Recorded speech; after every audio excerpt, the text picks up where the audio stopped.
He is such a good dad, and it's just really frustrating when I'm trying my hardest to just stay strong for my son.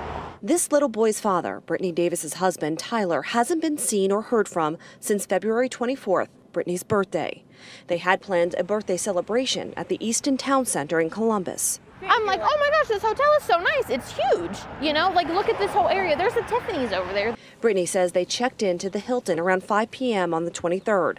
A college friend who lives nearby met them. They walked around. We had a couple drinks at a few local bars. We were laughing. We were having a great time. Then they took a 15-minute Uber ride to the Dollhouse Gentlemen's Club for a few more cocktails. Brittany says Tyler was exhausted and fell asleep during the Uber ride back to the hotel. They returned at 3:18 in the morning. And when he got out of the Uber, he just seemed really confused, like he didn't exactly know where we weren't in the place we were supposed to be in his eyes. So he just took off walking, and our friend was like, no, Brittany, don't worry about it. I'll go get him. And I was like, okay. Brittany says somehow their friend and Tyler separated, and Tyler never came back. She says he called her at 3:37. He's like, I'm sorry, I'm just taking a walk around the block. 26 minutes later, another call. But when I had talked to him around 4:03, he said, I'm walking through the woods. I see the Hilton. I'll be there in 5 minutes. A third call came in minutes later. Brittany says she heard dead air for 4 seconds, then lost the call. It just makes no sense. 2 months later, Brittany says she's still searching for answers. I'm not giving up. I'm not ever going to stop. Hello, friends. Welcome to another episode in our Land of the Lost series. Today, we'll be discussing the disappearance of one Tyler J. Davis. We ask that you please share the links in the description box and share this video with your family and friends on social media so we can help raise awareness of Tyler's disappearance and help find answers for his family and friends. We also ask that you use courtesy and respect for others in the comments section while discussing this case. Let's begin. By February of 2019, Brittany and Tyler Davis had recently celebrated their first year of marriage. Proud parents of a 1-year-old boy, the couple did not go out much. In fact, they remained close to their Wilmington, Ohio home more often than not. They reserved any solo adventures for anniversaries and birthdays. The weekend of February 23rd, however, happened to be one of those rare occasions. Brittany was turning 23, and the young parents wanted an adults-only weekend away to celebrate the occasion. The early morning hours of the 23rd began not too differently than normal. Tyler, a 29-year-old local business manager, came home from work around 3 a.m. after working his sixth 10 to 12-hour shift for the week. When he arrived home, Brittany was still awake.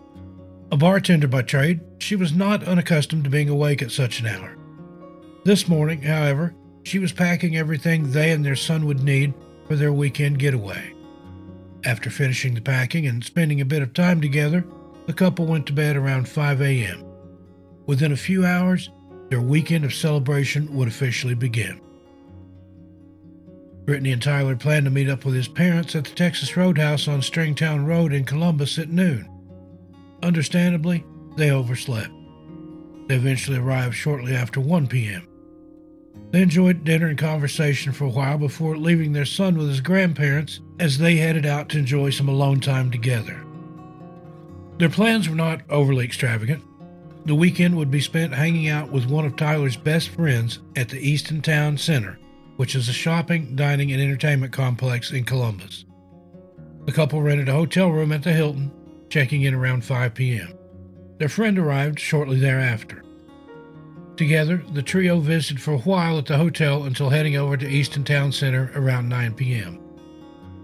Once at the complex, they explored for a while before heading into their first bar of the evening, Bar Louie. This bar has since been permanently closed for those familiar with the area. Around 10:15 p.m., the group hopped next door to a bar called Adobe Gillis for a few more drinks. Around midnight, they walked back to the hotel. Their night of birthday celebration was not over, however. They wanted their final stop to be at the Dollhouse of Columbus, so they called an Uber to give them a ride. They arrived at the Dollhouse at 12:45 a.m. on February 24th. They had more drinks and stayed there until after last call, around 2:30 a.m. Another Uber picked them up around 3 and drove them back to the hotel. Brittany stayed awake for the short 18-minute duration of the ride but the men fell asleep, tired and intoxicated. Once they arrived at the hotel, Brittany awoke the friend, and together they roused Tyler. Tyler was exhausted and confused. As he exited the vehicle, Tyler fell. When he got up and noticed that the driver was leaving, Tyler grew increasingly agitated. He believed that they were abandoned at the wrong location. They were unable to convince Tyler that they were indeed at the proper spot. It is important to stress that Brittany has emphasized this moment of Tyler's utter confusion and exhaustion as pivotal. When neither Brittany nor their friend could convince Tyler that they were at the Hilton, Tyler stormed off in anger. Brittany attempted to follow him, but their friend insisted that she return to the hotel for a while. He assured her that he had seen Tyler upset like this before, and said that he would follow Tyler and help him calm down. Brittany's phone battery was nearly depleted, and she needed to head up to the restroom. With the assurance of their friend, Brittany went back to the room for a few minutes. When she returned outside, she was unable to find neither Tyler nor their friend. At 3:37 a.m., Tyler called Brittany's phone and apologized for his behavior. He said that he needed to walk for a few more minutes but would return soon. Their friend returned shortly thereafter without Tyler by his side. He insisted that Tyler would be back shortly. Tyler seemed adamant that he just needed a few minutes alone to cool down. This was not uncharacteristic behavior for him when he had been drinking and was so tired, the friend reiterated. He wasn't worried and felt Brittany should try not to worry as well. Brittany, however, was uneasy with the entire situation. She had only a brief moment of reprieve when Tyler called her again at 4:10 a.m. He informed her that he wasn't far away. He said he was in a wooded area but could see the hotel in the distance. His best guess was that he would be back at the hotel within a few minutes. They exchanged I love yous and hung up. For an instant, it seemed that all would be well. Unfortunately, that was the final time that Brittany heard her husband's voice.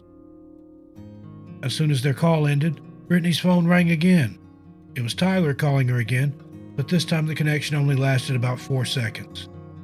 All Brittany heard was silence before the line disconnected. She immediately called him back, but his phone went straight to voicemail. That has not changed since that morning. Brittany waited for Tyler outside the hotel until her phone needed to be charged again. He didn't return as he had promised. After recharging her phone a second time, Brittany called a friend of hers while she continued to search the immediate area for Tyler. After a short while, Brittany called his friends who lived nearby for any possible assistance. Within a few hours, Brittany had contacted Tyler's parents and the Columbus Police Department. The police department informed her that little could be done by them officially until he was missing between 48 and 72 hours. The eastern area is canvassed by over 600 cameras, but the last time that Tyler was seen on camera was outside of the Hilton as they exited the Uber that morning. Many friends, family members, and volunteers have worked tirelessly to find any possible evidence regarding Tyler's disappearance. Multiple searches have been conducted from sonar and helicopters to dive teams and canvassing locations on foot. Tyler has yet to be found. Questions have yet to be answered. Tyler disappeared in the early morning hours of February 24, 2019. He was last seen walking on foot. He was wearing dark blue jeans and a white t-shirt.